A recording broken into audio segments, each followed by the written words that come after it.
Do you know that by January 1, 2026, you might not be able to operate your bank account, your pension account, or even your investment account simply because you don't have a tax identification number?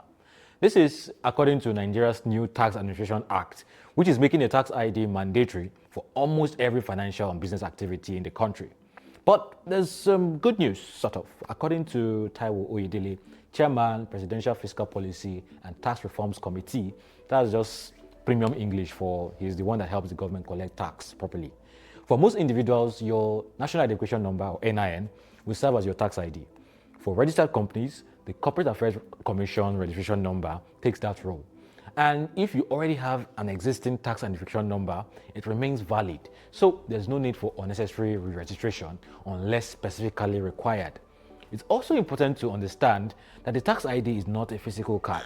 It is simply a number, and obtaining it is completely free. You can get it through official channels such as the Federal Inland Revenue Service, state tax offices, the Joint Tax Board, or even directly from the CAC. What you must avoid is falling prey to unofficial agents who may try to charge you very, very ridiculous amounts for tax identification number. This requirement affects almost everyone.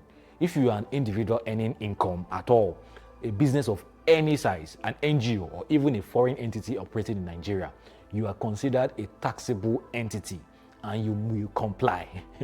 And the consequences for ignoring this are very, very, very serious. Failing to obtain a tax ID could lock you out of essential financial services. It could disrupt your everyday transactions and your long-term financial planning because, yeah, they came for your pension as well. Now, if you're a professional or a business or you work in compliance, you might need to update your systems, right? You need to verify your clients and employee records and ensure readiness for very, very, very strict regulatory audits. At Finance in Africa, we've analyzed what these changes could mean, not only for individuals, but for organizations navigating compliance, financial inclusion, and operational efficiency. Click the link in our bio to read the full breakdown.